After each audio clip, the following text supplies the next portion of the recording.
काव्या कुछ दिन तक तो सड़कों पर ही रहती है। फिर वो एक झोपड़ी बनाती है और उसमें रहने लगती है। वो इतना टूट कर भी हिम्मत नहीं हारती और अपना जीवन यापन करने के लिए वो एक ढाबा खोलने का सोचती है।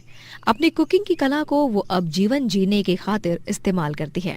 वो एक छोटा सा ढाबा खोलती है और उसमें स्वादिष्ट स्वादिष्ट व्यंजन पकाकर बेचने लगती है। अरे एकदम बढ़िया खाना लागत है, मजा ही आएगा आज तो। हाँ बिटिया, हमका और एक थाली खाना देना, मन भर कर खाएंगे आज तो। सीरियसली काव्या जी, आपके हाथ का खाना is just beyond amazing. Thanks a lot. ये लीजिए अंकल जी, आपकी दूसरी थाली। पेट भरकर नहीं, जी भरकर खाइए। काव्या सभी ग्राहकों संग बहुत ही अच्छे से पेश आती है और सभी उसके खाने के दीवाने हो जाते हैं। चंद ही दिनों में काव्या पूरे गांव में अपने ढाबे के लिए फेमस हो जाती है। हालांकि कुछ लोग होते हैं जो उसके कालेपन के कारण उसके हाथ का खाना खाने से इनकार कर देते हैं, लेकिन फिर भी काव्या ने सबके दिलों में अपने यमी खाने से जगह बना ली होती है। उसे बड़े बड़े रेस्टोरेंट से ऑफर आने लगते हैं और तो और कुकिंग शो से भी। वो थोड़े ही दिनों में एक इंटरनेट सेंसेशन भी बन जाती है और इसी तरह काव्या अपने जीवन में बहुत तरक्की हासिल करती है। मंजरी जी की 4 बहुएं होती हैं, मोहिनी, ऋतु, शिल्पा और सुप्रिया। चारों जब रसोई में जाती हैं तभी, ओ बहन, दिमाग में भूसा वूसा भरा है क्या? अरे मैं नहीं करने वाली तुम्हारी मदद कोई लौकी वौकी बनाने में, साधारण सी आलू प्याज की सब्जी बनाना। लेकिन मुझे आलू से एलर्जी है।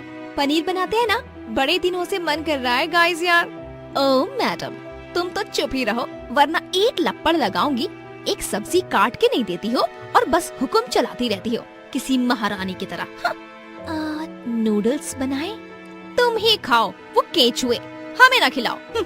ओहो, तो फिर खाने में बनाए तो क्या बनाए यार? कुछ ऐसा बनाते हैं जो हेल्दी हो, इजी हो और झटपट बन जाए। हेल्दी खुद को हीरोइन समझती है, लेकिन है तो चुड़ैल। चुड़ैल? किसको बोली तू? तेरी तो ऐसी की तैसी। रुक जा, तुझे अभी बताती हूँ, रुक। सुप्रिया मोहिनी को बेलन से मारने लगती है और मोहिनी भी सुप्रिया को मारने के लिए कढ़ाई उठाती है। ऋतु और शिल्पा दोनों भी सुप्रिया और मोहिनी को रोकते हैं। तभी उन दोनों को भी एक दूसरे का हाथ लग जाता है और ये गलतफहमी हो जाती है कि शिल्पा की बच्ची, तूने जानबूझकर मेरे मुंह पे हाथ मारा ना, जोर से। हाँ? ओ डायन, अगर मुझे तेरे मुंह पे हाथ मारना होता ना तो मैं सीधे चाटा ना मारूं उल्टे हाथ का। तुझसे डरती हो क्या मैं, डरपोक कहीं की लोमड़ी। हाँ?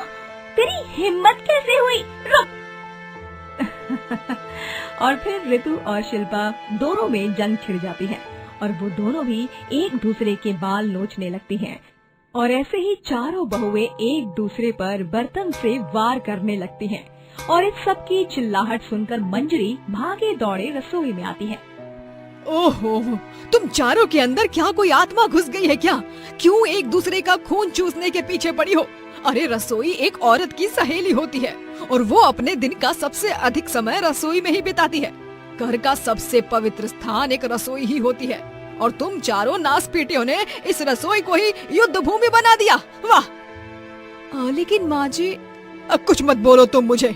तुम चारों को तो क्या खाने में बनाया जाए ये सोचने में ही 7 जन्म लग जाएंगे। इसीलिए मैंने फैसला ले लिया है, मैं आज से रोज सुबह शाम और रात में क्या खाने में बनेगा उसकी सूची तुम्हें दे दिया करूंगी और वही पकवान बनेंगे फिर। हाँ, ये आइडिया बुरा तो नहीं है, लेकिन माँ जी प्लीज ज्यादा मुश्किल पकवान मत देना बनाने के लिए। हाँ? अरे तू बहू, तू तो चुप ही रह जा।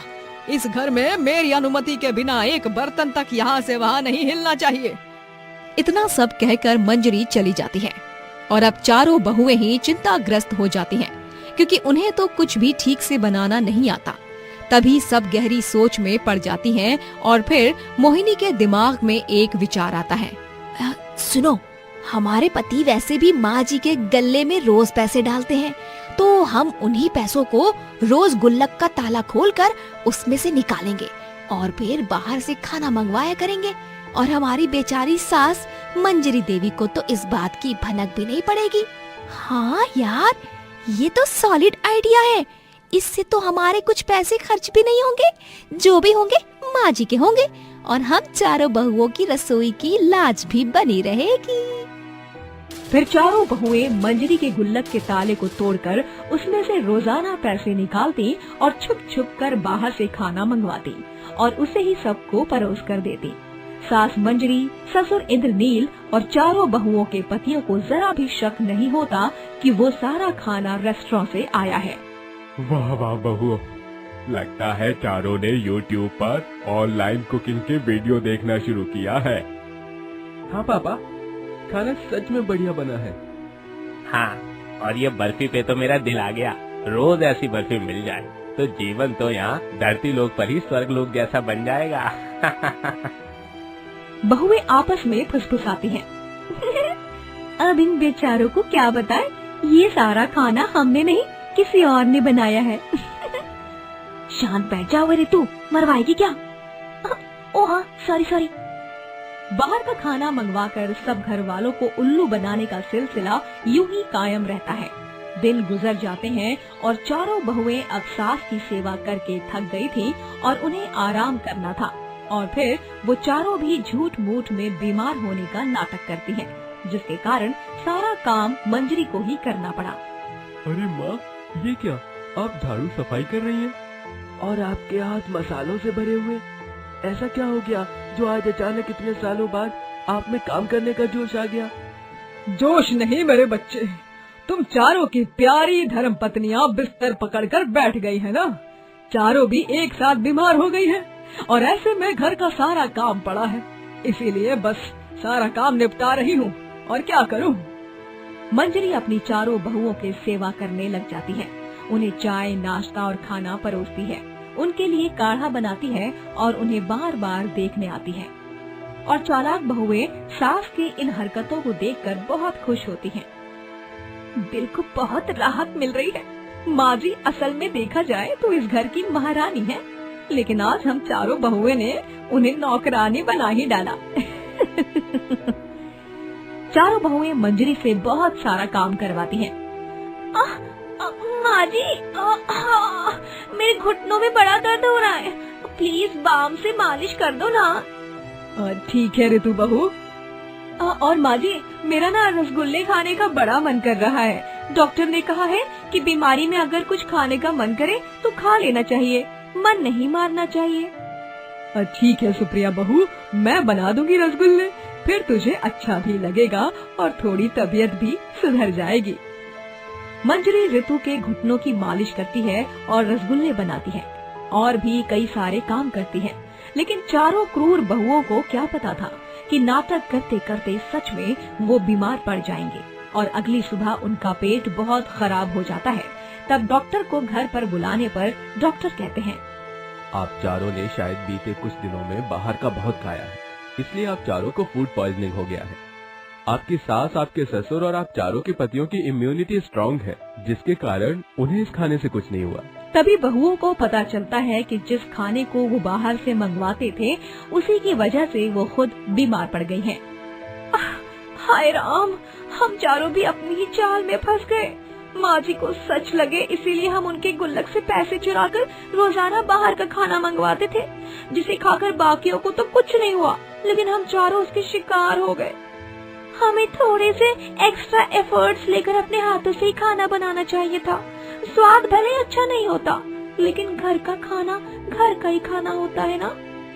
मंजरी कमरे के बाहर चारों बहुओं की बातें सुन लेती है और उसे दरवाजे पर देख चारों घबरा जाती हैं और फिर भावुक होकर उससे माफी मांगती हैं।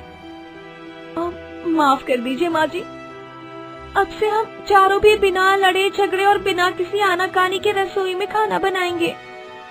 आपको इतनी तकलीफ देने के लिए हम चारों को बहुत शर्मिंदगी महसूस हो रही है माँ जी।